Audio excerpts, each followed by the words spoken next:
to Beyond Belief Sobriety. This is a podcast and community for people who are seeking or who have found a secular path to recovery from addictions of all kinds.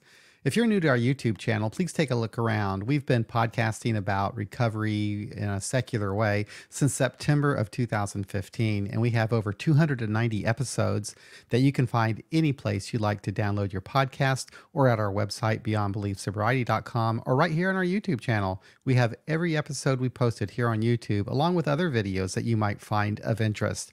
So please take a look around. If you like what you see here, subscribe. We'd love to have you as part of our community. So today you're going to be watching an interview where I was the interviewee for a change. The person that I was speaking with is Kim Hurd. She is a recovery coach and an interventionist, and she's passionate about helping people find multiple pathways to recovery from addiction. She hosted an event, a live event, on December 6th, 2022 with a number of experts in the field of addiction recovery, and she wanted to find out from them what they thought of the importance of connection to recovery. She asked me to speak on secular recovery options, and she was particularly interested in how one would understand the 12 steps through a secular lens. So that's what this conversation is all about. I hope you enjoy it and find some use from it. It was a pleasure for me to participate. It was a real honor, and I was happy to meet Kim. Without further ado, Addiction to Recovery with Kim Hurd. Hi, everyone. This is Kim Hurd with Addiction to Recovery Live, revealing multiple pathways to reconnecting to body, mind, and spirit. Today, we have a very special guest with us. I'd like to introduce you to John Shelton. He is from the Beyond Belief Sobriety podcast, right? Yes. Not from it. This is like your gig, right? Right. So welcome. Yeah, we're going to be talking today with John about secular paths to recovery. And before we get started, tell us a little bit about yourself and how you got onto the recovery journey. And Sure. Well, I got sober when I was 25 years old, and that was a long time ago in ancient times, in 1988. Congratulations. Well, thank you. I actually started having problems with drinking early in life. And, I used to think that was unusual, but it's really not. I think that's when most people begin to have problems. I was actually 19 years old when I first, considered going to Alcoholics Anonymous. And there were a couple of things that prevented me from doing that. I think the first is that I just couldn't believe I was an alcoholic. I couldn't believe at that age I could possibly be an alcoholic. So it was that word and my age, and I thought, no way. So I continued drinking, and what happens, as we know, it just continues to get worse. And so by the time I'm 25 years old, I have 3 DUIs. I have lost everything. I've never really been able to achieve that much to begin with. And on my first day sober, I guess, I'm walking out of a jail, and I am trying to find my car. And along the way, I cross a bridge, and I stop halfway across the bridge, and I'm thinking, I just need to jump and end it. I didn't, of course. I walked across the bridge, and I got in my car, and I called Alcoholics Anonymous. It was the only thing I knew to do. And I remember the person on the other end of the phone. Well, I remember what I said when he answered the phone. I said, I think I need help. And I just remember a pause on his end of the phone that just seemed to be one of real care and concern. Mm-hmm. And he told me where there was a meeting, and it took me a couple of weeks to get there. What had to happen with me is my employer had to find out about a DUI I got, and I couldn't get DUIs when I had that job. They fired me. That's what got me to my first meeting, and I've been sober ever since. I worked the 12 steps from just the way that I think maybe most people do. And after about 25 years of sobriety, I realized I was an atheist, and I started thinking about the steps a little bit differently. And I met up with other people who also would approach the 12 steps from a secular viewpoint, I suppose, and learned from them and got really comfortable with it. And during this time, I discovered that since 1975, there have been AA meetings specifically for agnostics and atheists. And that's the beautiful thing about AA, by the way, that some people who aren't in recovery might not know is that AA is whatever that group decides it is. Right. So we were able to start a group like that. Anonymity, autonomy. Autonomy, right. Every group is autonomous. They do their own thing. No one tells them what to do. Right. So therefore, you can have groups that are completely secular. You can have groups that are, designed specifically for women, or designed for LGBTQ people, or, different things like that. So that's the beauty of AA. And so I started one of those meetings in Kansas City, and I got connected with the secular AA community, met up with somebody who got me eventually doing this podcast. So I started this podcast in September of 2015. And at that time, I was specifically focusing on secular interpretations of the 12 steps, basically, or speaking with people who have experienced recovery in the 12 steps, but from a completely secular point of view. And over time, I evolved to where I became interested in other pathways besides the 12 steps. Mm-hmm. So I kind of rebranded the podcast to Beyond Belief Sobriety. And now I focus on, any kind of a secular path to recovery and from any addiction. And I've learned a lot along the ways. Yeah. Well, tell me more about that. So secular meaning, so that's a good question. Yeah. Right. Like, what does that mean? And I know we had some really great conversations previous too about, well, let's stay on the path here. We're talking about like multiple paths, right? I can get going on all different tangent directions, but so if we're talking about connecting to, this is another way, right, to connect, because most people who come into recovery, like, they're just told, you got to go to AA, that's it, get a sponsor, work steps, do as we do, this is the only way to go.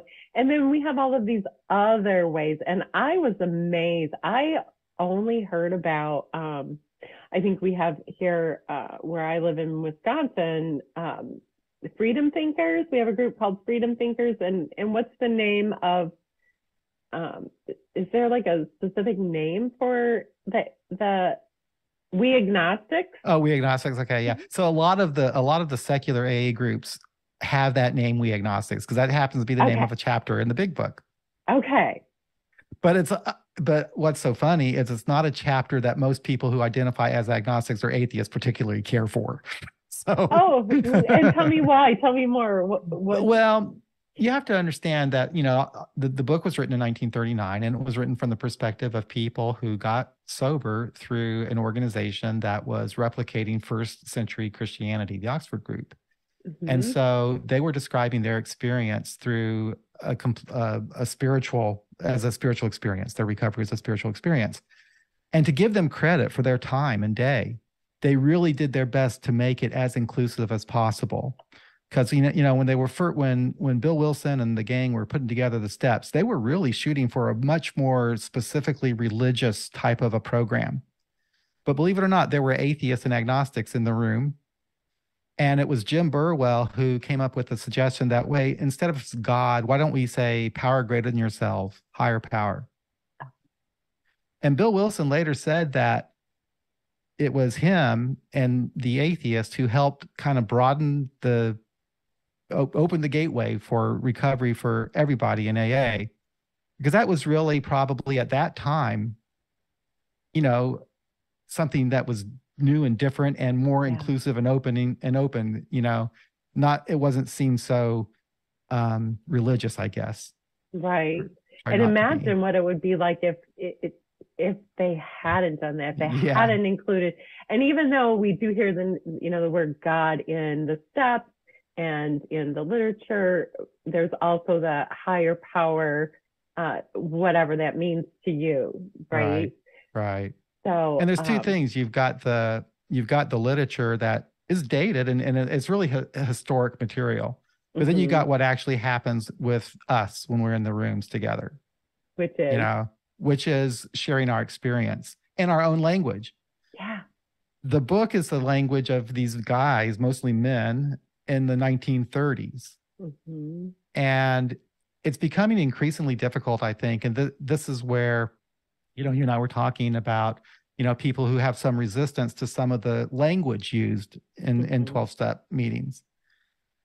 And that the problem is that we're using language that other people use, and we're not letting people use their own language. Mm-hmm. So you don't have to say you're powerless. You don't have to have a higher power. You can describe these feelings and these events and these occurrences in your own way. That is so beautiful. Yeah, it's language. I And I love consider that. myself bilingual, by the way, when it comes to recovery. So I can talk if somebody is more comfortable talking about their recovery from a spiritual point of view, I can certainly relate to them and do that.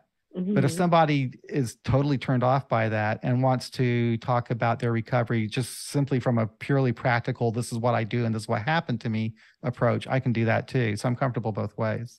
Awesome.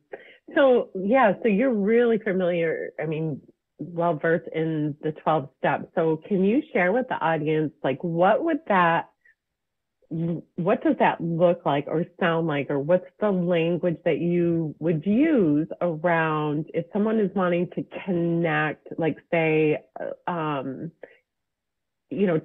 like step 3, like turning your will and your life over to a power greater than yourself. Like how talk to me about that, like, because that's where I hear people like get really caught up, like, what? I'm not going to turn my life and my power, right? And it's unfortunate because someone who's new doesn't understand the history of why it's even written like that. And that when it was written that way, it was really intended to be more broad, open for everybody. Okay. Because in 1930, I think it was like 98% of the people believed in God and went to church. I mean, it was a huge, huge number. Right.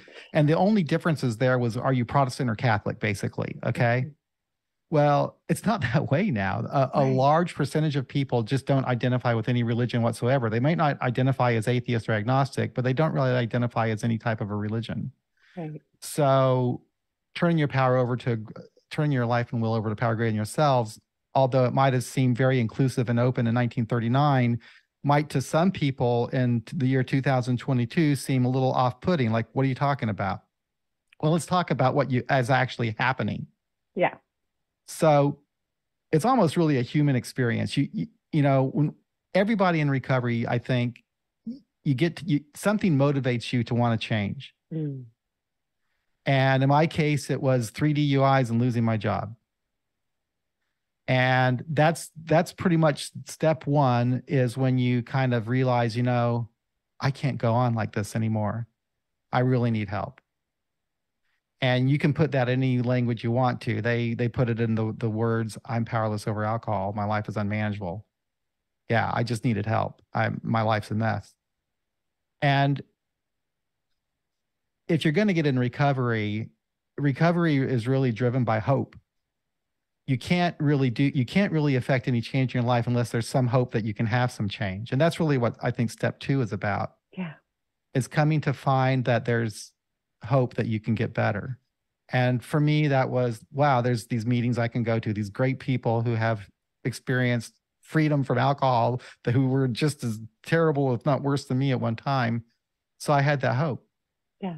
Well, in step 3, and this was explained to me even back when I was experiencing the steps with people who did believe in God and so forth, they told me, think about it as a decision. You're making a decision to change, really. You're making a decision to change. Yeah. And, again, this is language, the turning your will and your life over to the care of God as you understand him, was the language of those people in the 1930s. And it really was meant to be inclusive. It was as you understand him, not my God, but as you understand him. But still, in this day and age, it doesn't seem very inclusive. Right. So just leave that out. Yeah. just make a decision to change. It's really, that's what it's How about. simple is that? It's so simple, right? Yeah. Back in those days, it was like, as you understand him, And they thought that was probably means revolutionary. like, yeah, probably means like, as you understand him, whether you're Catholic or Right. right, Right. as you Yeah. want, whatever The religion assumption you're, is, of course, you whichever believe in church you're God. going to, that's how you Right. understand, as you understand. But today, I love that. So just keeping it simple, step one, yeah, my life is like I need My life. change. My life's a mess. I need to do something different. Right. Two, I I have hope.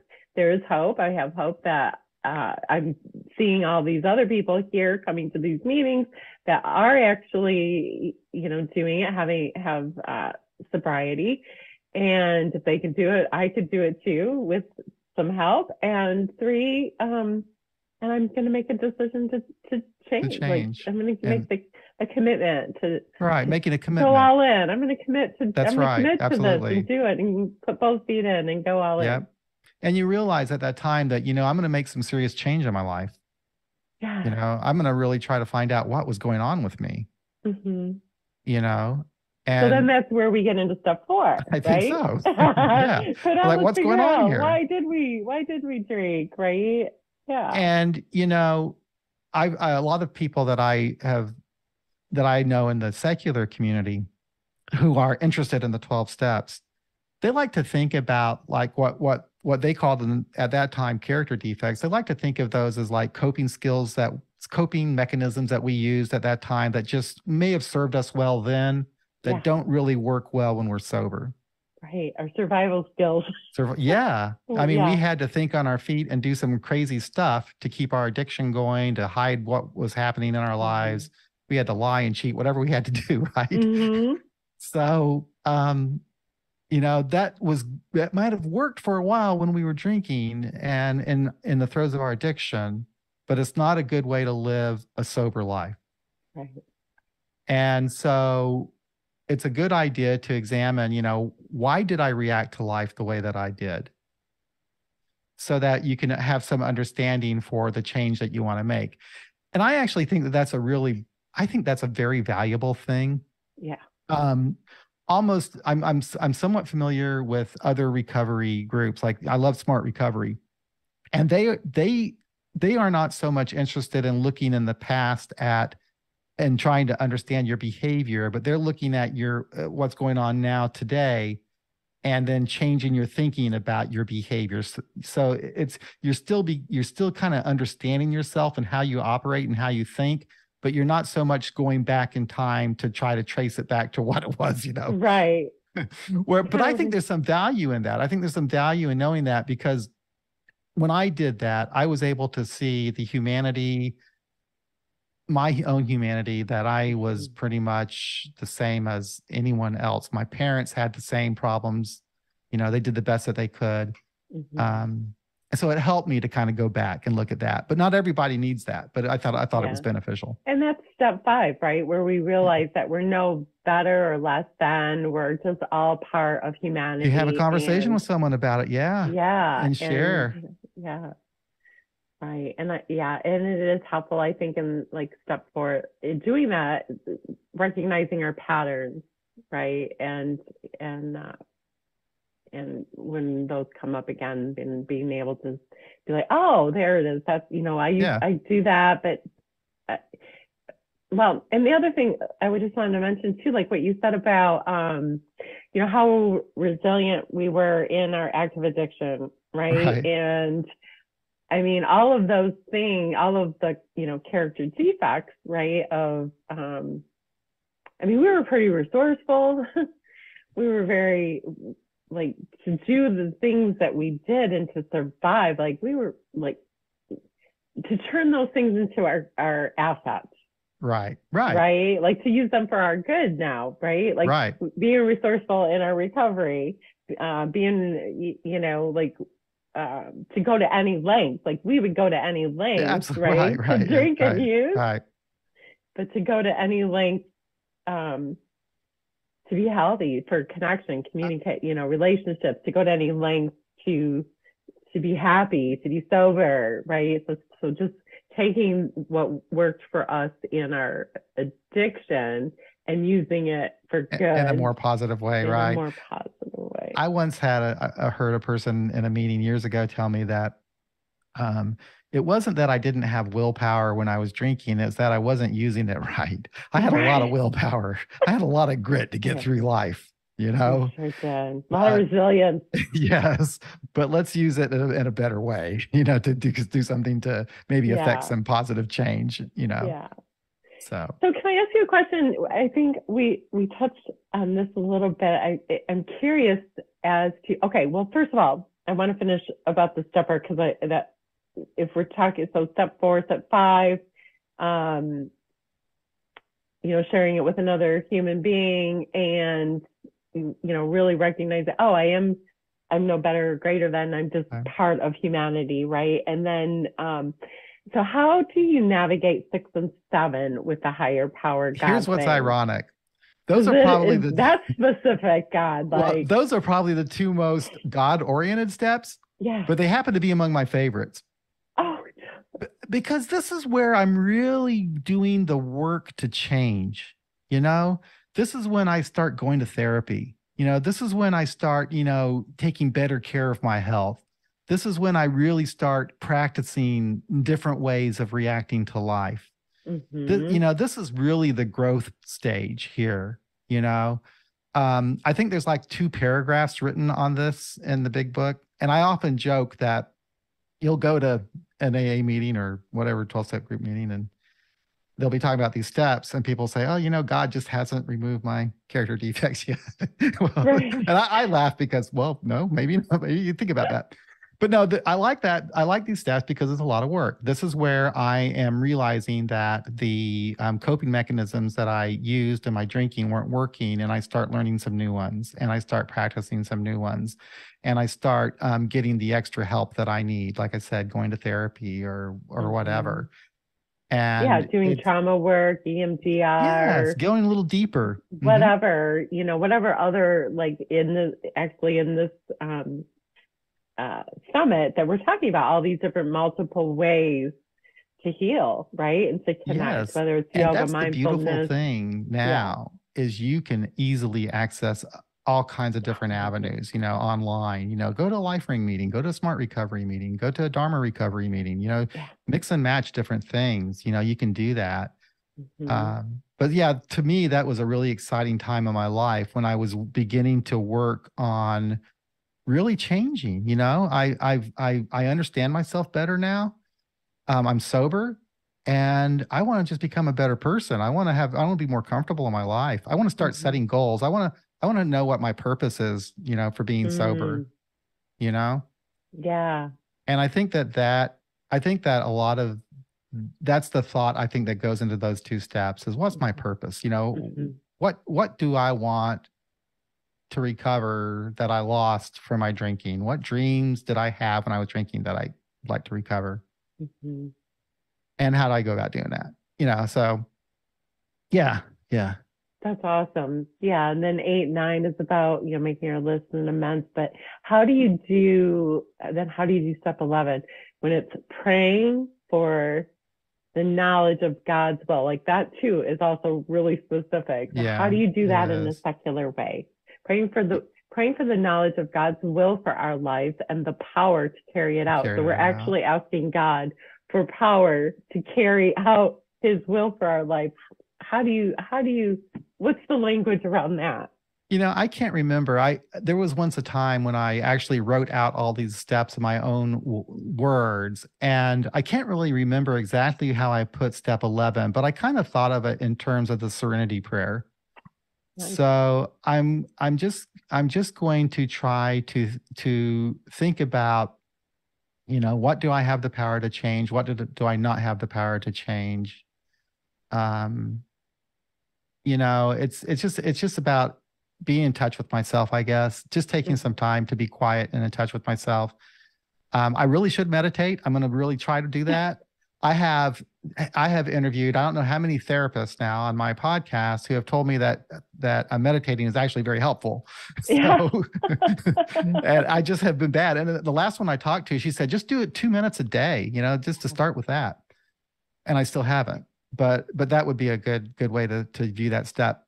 But I don't know. I just kind of see that as, just staying in touch with myself, staying centered, and, thinking about how I'm living and how I want to live. Yeah. So we can start that prayer out, even though, I mean, it starts out, God grant me the serenity. We can just start it out with whatever. Yeah. Grant me the serenity Yeah. to accept the things I cannot change, the courage to change the things I can, and the wisdom to know the difference, right? Yeah. And I think that's I think it's a beautiful prayer. I think it's a great statement, or however you want to put it, an affirmation, a meditation. I can't help it. I mean, I've been involved in this for a long time now. So this stuff is really ingrained in me. And I'm never gonna, I'm a stone cold atheist, but I'm never gonna get rid of the Serenity Prayer. Yeah. Right. I love it. And it helps me. I can just recite it, and it helps me. And when there are times when I'm just anxious for whatever reason, I still rely on that. And so, yeah. So,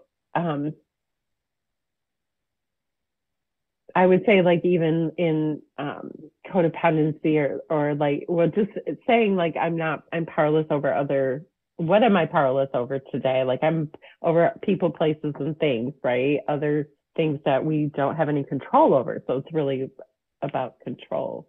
Right. Right. Yeah. And so much, the words that we use,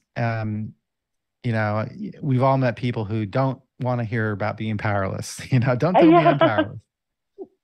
And that's okay. If they don't like that word, let's find some other way to describe this. But we don't have power over other people. Right. We don't. Right? Like, we can't change other people. We only have really control. I guess maybe it's control. If we change the word with. And even if we're, if you're looking at the substance that we're using, that we're powerless over, I think the way that they meant it is that you're powerless over it when you're using it, but it doesn't mean that you don't have any power to stop, to get help, to change. But it's okay. People might have problems with that word. If they do, I can use another one. Yeah. So would you agree that it's really just all about connection? Like, connection with others? You want to connect with, yes. I think that's the most important thing.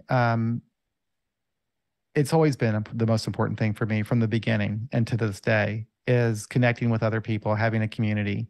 Right now, my community is mostly surrounded through this podcast. At one time, it was my local AA group, and different AA groups. It's really important. And to really connect with somebody, when we're in a recovery community, we're going to be meeting new people who are coming to us for the first time. And we want to connect with those people. And, the best way to do that is to listen to them and, meet them where they are, and give them some hope. And doing that, you do make a connection, and they feel it. Yeah. And it makes a big difference. It changes lives. So it's very important. Yeah. I love what you said in the very beginning, that the first person you called and said, I need help, like, you received, they listened, and you felt that they cared. Very much so. It's one of those weird things where you're on the phone and the guy doesn't say anything, but he's saying a lot through that pause, through his pause, because he heard the desperation of my voice about needing help, or just thinking I need help. I'm not even quite committed at that point. I think I need help, and he was like, "Oh God, I think he does." But it's been a good journey, and I've learned so much over the last few years doing this podcast, that it's just been a game changer for me. It's really opened up all kinds of new doors for me, and has given me different ways of thinking about, my own experience and how to reach others. And so it's, I'm just lucky that I got involved in something like that, and that I have the community and the people who care enough to listen and appear on the podcast as guests and so forth, because it's really been transformative for me. To have that experience and to know that there are so many different ways of finding people, to finding communities now. Yeah. A lot of people are connecting just on social media, not through any kind of defined specific recovery group at all, but just connecting with other people, finding other people, book clubs, whatever, to help each other, to be there and support each other. I agree. They say addiction is a disease of isolation, right? So the antidote is connection. Whatever. I think so. I think there's so much truth to that, and I definitely, I was talking to a friend of mine the other day. I asked her if she was alone when she was drinking, and she said she wasn't so much, where I really was pretty isolated. But all of us are kind of alone when it comes to, I guess, hiding ourselves from those people who might be around us, Yeah, wearing that mask. Yeah. We're living two lives. Yeah. As they say, you could be in a crowded room and really be alone because you're not really opening yourself up to anybody. Yeah. You're really hiding from people. Yeah. Not wanting to be seen. Yep. Yeah. For sure. Well, I so appreciate you. How can people get a hold of you or connect? I know we have Beyond Belief Sobriety podcast. Yeah. When is that? So I post episodes every Wednesday. I'm pretty good about doing that. Although this November I've missed a few weeks, but every Wednesday I post an episode, and then every Saturday we live stream on YouTube and Facebook. So you can just, Google, Beyond Belief Sobriety, and you'll find our website, beyondbeliefsobriety.com.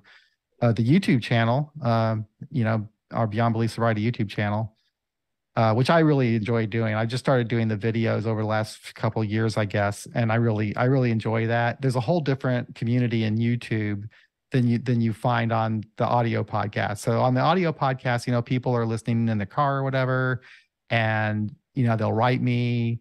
And the people that are finding me on YouTube are just a completely different audience. It's just really funny, and I love the two. It's really interesting.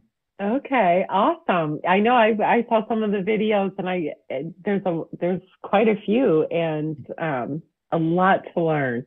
Yeah. Just even listening to other people's experiences and what's worked for them. And I love what you said about having your own language. Like you can use your own language to define what your recovery journey is, what your program is, and what works for you. And what a gift. So I just thank you so much for being here today and sharing your. Oh, it was an honor. Thank you for inviting me. I was really excited about being here, and I think what you're doing is great. I'm really looking forward to this. So thank you. Yeah, I just so believe that. I mean, there are multiple pathways. There are so many ways to connect. Like you said, smart recovery, just an all recovery meeting. You can be in a like you said, your podcast is like people recovering from anything. You don't have to identify it. You don't have to define it. It's just whatever it is. And you can just try things out. Like I was, so last night I was interviewing Mike Collins, who has sugaraddiction.com. And so he is really an expert in sugar addiction. And so what he does is every January, he has a sugar-free January for anyone who might want to try. And I said to him, I think I might try that just to see how I feel, just to see if it feels any different. And that's what people do with drinking too. It's what Sober January, and people who are sober curious can do that just to see, am I going to feel better? Is it going to be a healthy thing for me to do? I think that stuff's great. Yeah.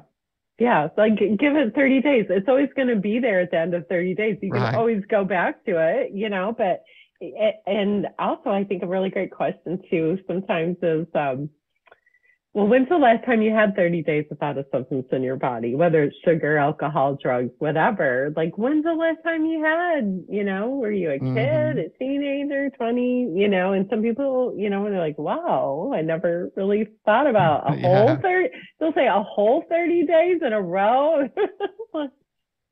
Yeah, 30, like, Yeah. It's a oh, all lot. right, well, maybe let me check it out. Yeah. You never know. Might be. And with all the different ways, like you said, to connecting community, whether it's Dharma, Buddhism, you know, the conventional AA, NA, 12 steps, smart recovery, life ring, celebrate recovery. Like there's so many, Women for like sobriety. women for sobriety. Have fun with Hmm. it. Check it all Hmm. out, and Absolutely. and be open and curious. Yeah. Yep. Well, It's a great again, time to be in recovery. it is. And with virtual, so many meetings, virtually. Hmm. And then, of course, podcasts, Yep. right? So, well, thanks again Thank you, so Kim. I much. appreciate it. It's such a pleasure. And Yeah. yeah, have a great rest of your week.